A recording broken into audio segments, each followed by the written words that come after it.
안녕하세요.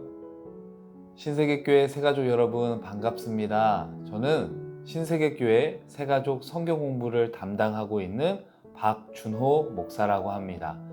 오늘 이렇게 여러분들과 화면을 통해서 영상을 통해서 만나 뵙게 되니 너무 반갑습니다.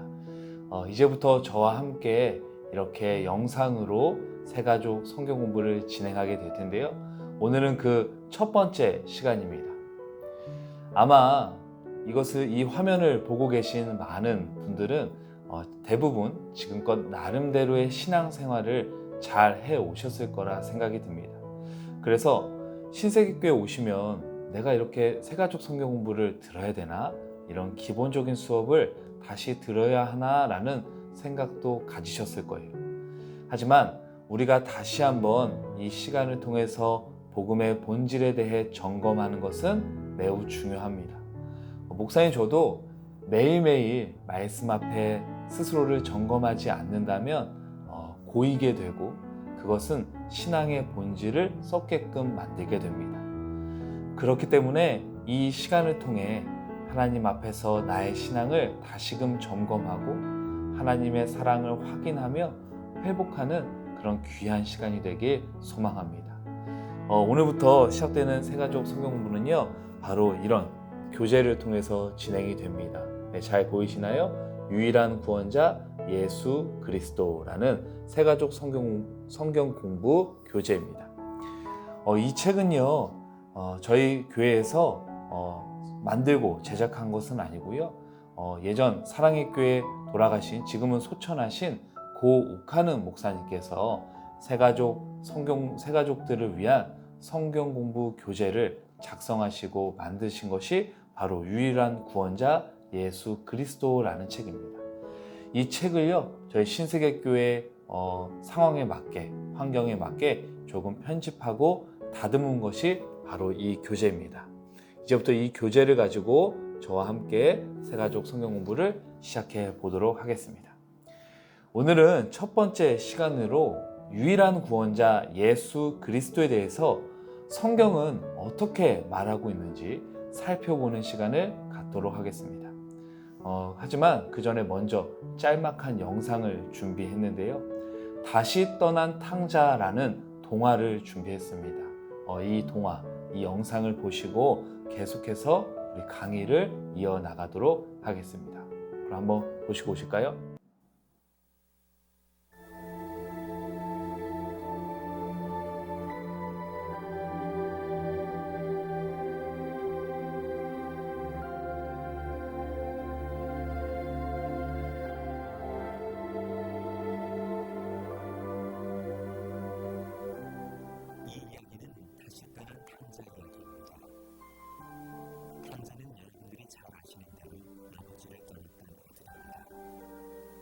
억지로 아버지를 졸라서 자기 몫의 재산을 얻어내고 그 뒤로 아버지 집을 떠났다가 빈털터리가 되어 다시 집에 돌아왔던 탕자, 바로 그에 대한 이야기입니다. 그때 탕자의 아버지가 극진한 사랑으로 탕자를 맞이하자 탕자는 자기의 잘못을 뉘우치고 아버지 집에서 잘 살았습니다. 그런데 이번에 탕자가 또 집을 떠났습니다. 하지만 이번엔 사랑하는 아버지를 위해서 집을 떠났습니다. 아버지는 그럴 필요가 없다고 반대했지만 탕자는 사랑하는 아버지를 위해서 돈을 벌어 귀한 선물을 사드리려고 집을 떠난 것이었습니다. 다시 떠난 탕자는 정말 열심히 일을 했습니다. 사랑하는 아버지를 위해서. 탕자는 아버지가 보고 싶기도 했지만 꼭 참고 부지런히 돈을 모았습니다. 사랑하는 아버지를 위해서 말입니다. 결국 5년 후에 탕자는 성공해서 많은 돈을 벌었습니다. 그리고 사랑하는 아버지에게 줄 좋은 선물을 가지고 집으로 돌아왔습니다. 하지만 탕자가 집에 도착했을 때 아버지는 집에 계시지 않았습니다. 바로 한 달 전에 아버지는 병으로 돌아가신 것이었습니다.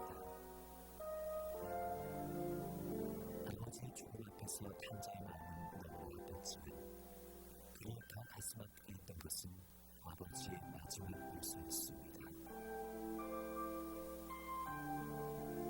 사랑하는 아들아, 내게는 아무것도 필요 없다. 정말로 내가 갖고 싶었던 것은 바로 너와 함께 있는 것이란다. 너가 보고 싶구나.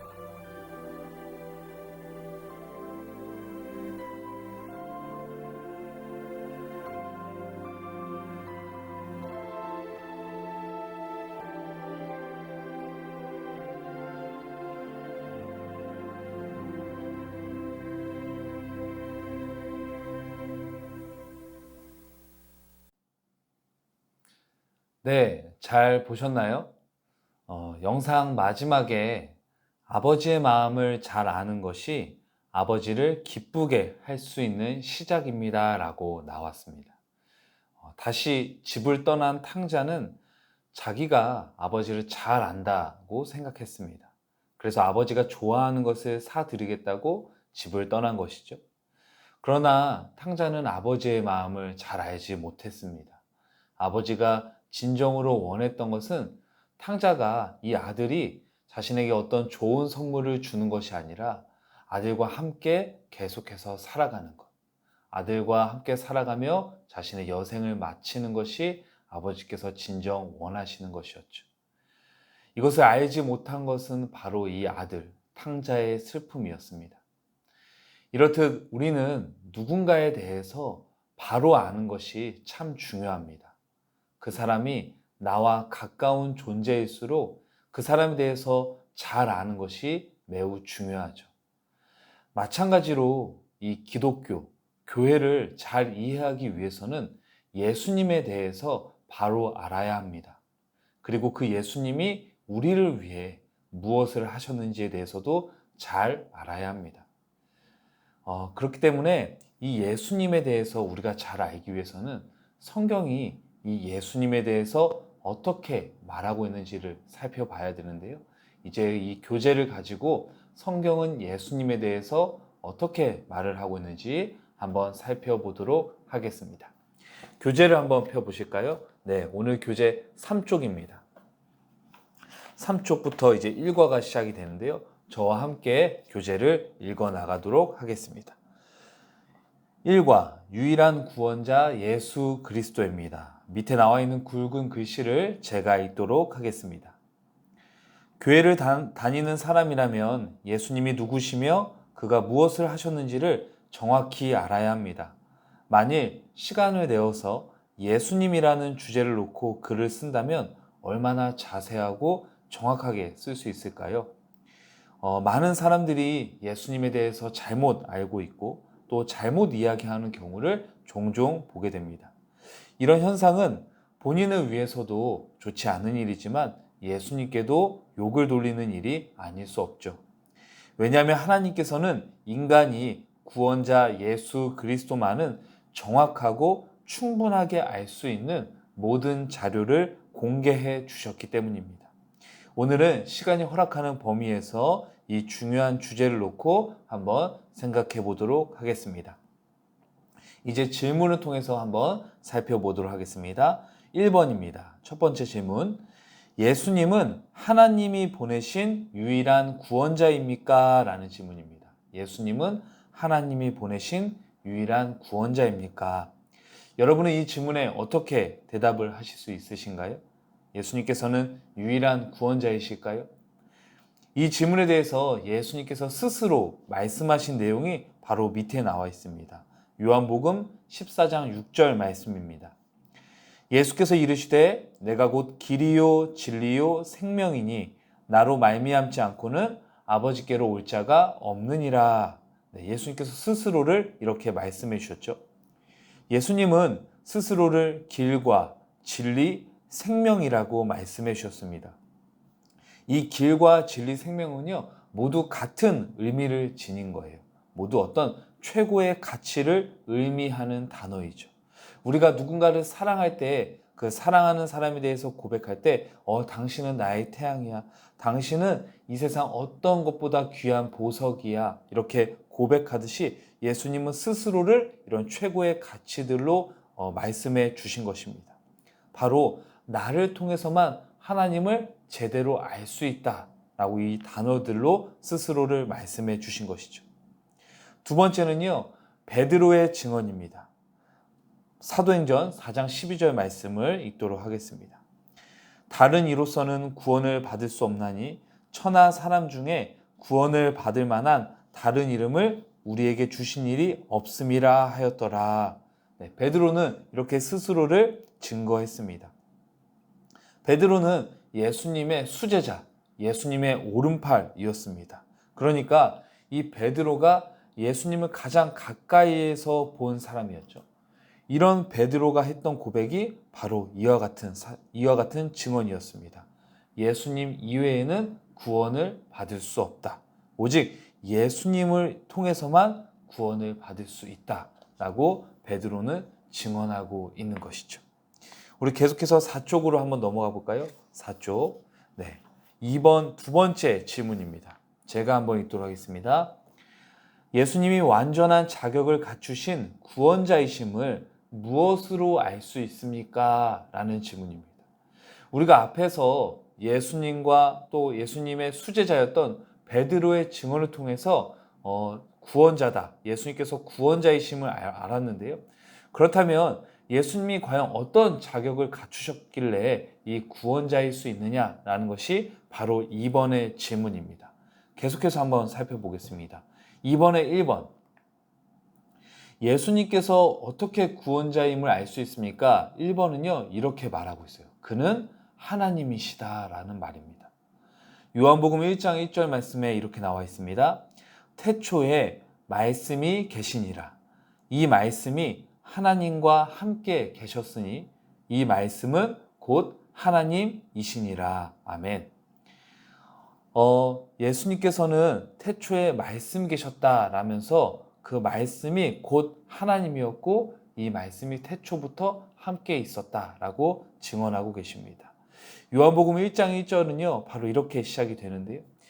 요한복음은 다른 복음서와 다르게 예수님의 신성을 강조하고 있습니다. 총 복음서는 4가지의 복음서가 있죠. 마태, 마가, 누가, 요한. 이 4복음서가요, 모두 예수님을 증언하고 있지만 각자 예수님을 증언하는 방식이 조금 차이점들이 있습니다. 어떤 복음서는 예수님의 왕되심을 그렇게 강조하는 복음서도 있고요. 또 어떤 복음서는 예수님의 참 인간 되심을 강조하는 복음서도 있습니다.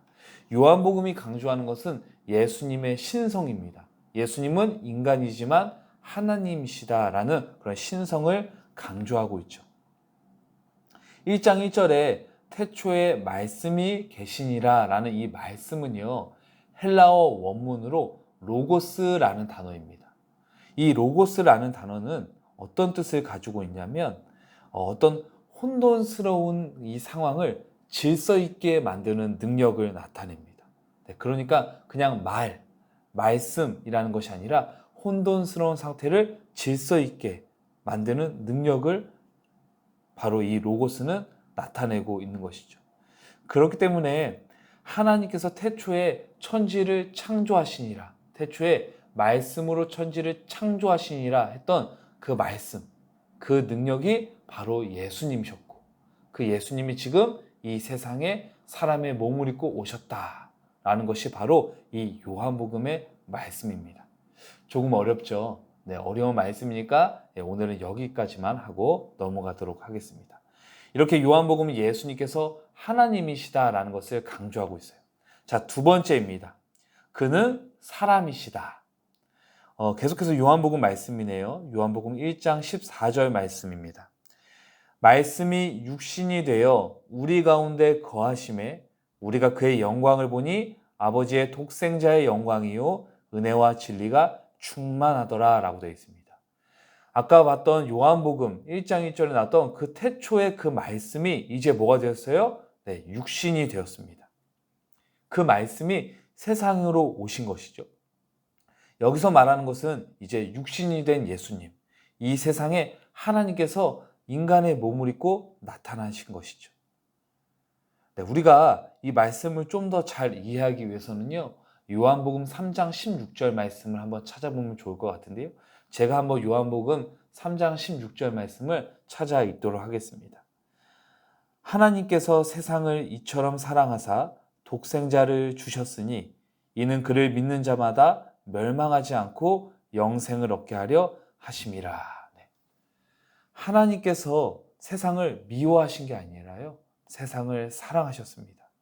그러므로 이 예수님을 인간의 몸을 입고 이 땅에 오게 만드신 것이죠. 그렇기 때문에 예수님이 이 땅에 오셨다는 것은 바로 하나님의 사랑을 나타냅니다. 이렇듯 예수님은 하나님이시면서 사람이신 것을 요한복음은 말하고 있습니다. 그 다음 3번이 나옵니다. 3번. 예수님은 하나님이시고 사람인 동시에 뭐가 없다고요? 그러나 죄는 없으시다. 요한일서 3장 5절 말씀을 제가 읽도록 하겠습니다. 그가 우리 죄를 없애려고 나타나신 것을 너희가 아나니 그에게는 죄가 없느니라. 아멘. 여기서 말하고 있는 것은요, 인간이지만 예수님은 인간이셨지만 죄가 없었다라는 것을 말하고 있습니다. 대체 왜 인간이면서 죄가 없어야만 구원자가 될 수 있는 것일까요? 이 질문에 대해서는요, 바로 구약에 나오는 제사의 의미에 대해서 우리가 좀 더 살펴봐야 합니다. 하나님께서는 이스라엘 백성들을 이집트의 노예에서 하나님의 백성으로 탈출시킨 이후에 이들에게 하나님의 백성답게 살아갈 수 있는 몇 가지 계명들을 알려주셨습니다. 그것이 바로 십계명이죠.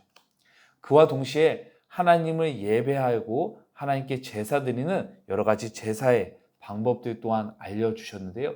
그 중에 하나가 대속죄일입니다. 네, 속죄제에 대한 것이죠. 이것은 무엇이냐면 내가 지은 죄가 바로 생명의 값어치가 있다라는 것입니다.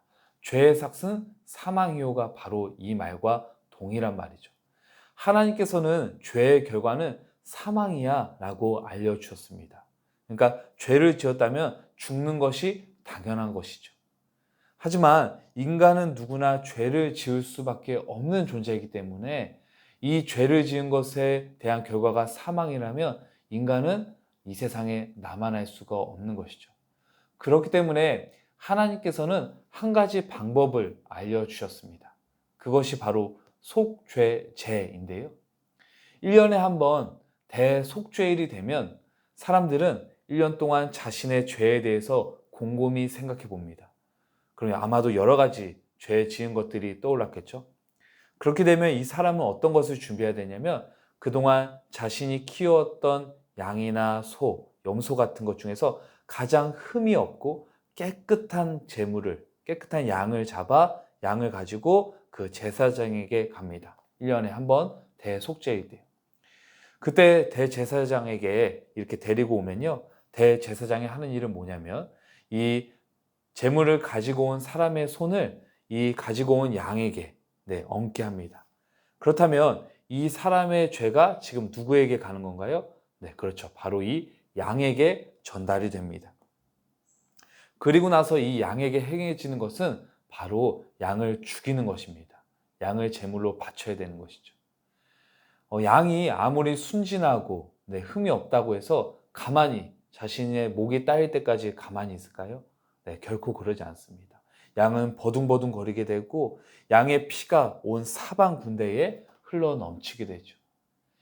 이때 이 흘러 넘치는 피와 정말 죄 없는 이 양이 죽어가는 모습을 보면서 제물을 가지고 온 사람에게는 어떤 마음이 들까요? 아, 내가 뭐라고 이 죄 없는 양이 날 위해 죽었구나. 죄의 결과는 이토록 무서운 것이구나. 내가 다시는 죄를 짓지 말아야지. 라는 고백을 하게 될 것입니다. 바로 이만큼 하나님께서는 죄의 결과가 정말 무겁다는 것을 알려주셨죠.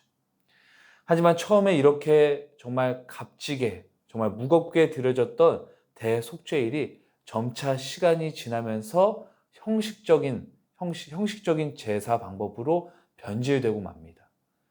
그냥 그날이 되면 아무 생각 없이 자신의 재물을 가지고 온다거나 급기야 나중에는 성전에서 그 재물을 사고 팔 수 있게 되고 만 것이죠. 신약에 보면 예수님께서 성전 안에서 그 재물을 사고 파는 행위에 그 상을 뒤집어 엎으셨던 것도 바로 그런 이유입니다. 이제 이들에게는 껍데기밖에 남지 않은 거예요. 하나님께서는 이 사실을 너무나 슬퍼하셨고 더 이상 마음이 없는, 진심이 없는 이런 제사는 소용이 없구나 라고 느끼셨습니다. 그리고 그 제사를 단 한 번으로 끝내기로 작정하셨죠. 그리고 그 제물은 바로 완전한 인간, 인간이면서 죄가 없는 예수 그리스도만이 가능한 것이었습니다. 그렇기 때문에 예수님께서 십자가에 달려 돌아가셨을 때 세상 사람들이 그 예수님의 죽음을 보고 느낀 것은 저 예수님이야말로 우리의 죄를 대신해서 죽은 어린 양이구나, 흠없는 어린 양이구나 라는 것을 느낄 수 있었던 것이죠. 네, 그렇다면 이제 3번으로 가볼까요? 예수님은 우리를 구원하기 위해서 무엇을 하셨습니까? 입니다. 이 부분은 따로따로 읽는 것보다 짧게 읽고 지나가겠습니다. 예수님은 우리를 구원하기 위해 무엇을 하셨습니까? 첫 번째, 십자가 죽음입니다. 예수님께서는 가장 완전한 제물로 십자가에 달려 죽으셨습니다. 그것이 인간의 죄를 영원히 사하는 그런 방법이었기에 예수님께서는 하나님의 뜻에 의해 십자가에 달려 죽으셨죠. 하지만 그냥 십자가에 달려 죽으셨다면 사람들의 생각에는 그냥 좋은 하나님의 사람이, 좋은 예언자가 그냥 죽고 말았구나, 우리를 위해 하나님 말씀을 전하고 그렇게 생각했을 텐데요. 예수님께서는 그러지 않으셨습니다. 두 번째 어떻게 하셨어요? 네, 바로 부활의 승리를 가져다 주셨습니다. 예수님께서는 죽음을 이기시고 다시 살아나셨습니다. 이것이 의미하는 것은 무엇이냐면요. 바로 이 예수님께서 진정한 하나님의 아들이구나, 하나님의 아들 신이구나 라고 사람들에게 당연히 생각이 되었을 것입니다. 저 죽음을 이기고 살아난 저 예수님이 진정한 하나님의 아들, 우리의 구원자이구나. 우리도 저 예수님을 믿으면 우리도 영원히 하나님의 뜻에 따라서 살아갈 수 있겠구나라는 그런 소망을 가질 수 있게 된 것이죠. 그리고 세 번째, 승천의 영광입니다. 예수님께서는 부활하신 후에 승천하셔서 지금 하나님의 우편에서 앉아 계시고 우리를 위해 계속해서 성령을 보내주시고 중보기도 해주시고 다시 오실 그날을 기다리고 준비하고 계십니다. 이것이 3번의 내용입니다. 그렇다면 4번은요. 예수 그리스도를, 그런 예수님을 믿는 자에게 하나님은 무엇을 선물로 주시는지 잠깐 우리가 살펴보겠습니다. 첫 번째는요. 집안 구원입니다. 집안 구원은 다른 것이 아니에요. 나를 통해서 예수님을 믿는 그 사랑이 가족들에게 전달이 되는 것이죠. 그리고 이웃들에게 전달이 되는 것입니다. 그냥 세상 사람으로 살아가던 그 신분에서 이제 하나님의 백성으로 나의 신분이 변화되는 그 구원, 그 놀라운 구원이 나를 통해서 나의 집안과 나의 이웃들에게 전달이 되는 것이죠. 두 번째는 하나님의 자녀가 되는 권세입니다. 하나님의 자녀가 된다는 것은 이제 세상 사람이 아니라 세상 사람인 동시에 하나님의 자녀가 되는 놀라운 권세가 우리에게 주어졌다는 것입니다. 우리의 부모님이 다른 분이 아니라 이제 하나님이시기에 우리는 이 세상에서 더 이상 두려워할 것이 없다라는 것이 바로 하나님의 자녀가 되는 권세입니다. 마지막 세 번째는 영생을 얻는 것입니다. 영생을 얻는다는 것은 이 세상에서 영원히 사는 것을 의미하는 것이 아니라 죽음 이후에도 우리는 하나님의 나라에서 살아간다라는 소망을 의미합니다. 죽음 이후에 너머에 있는 그 하나님 나라의 소망을 가지게 되는 것이죠.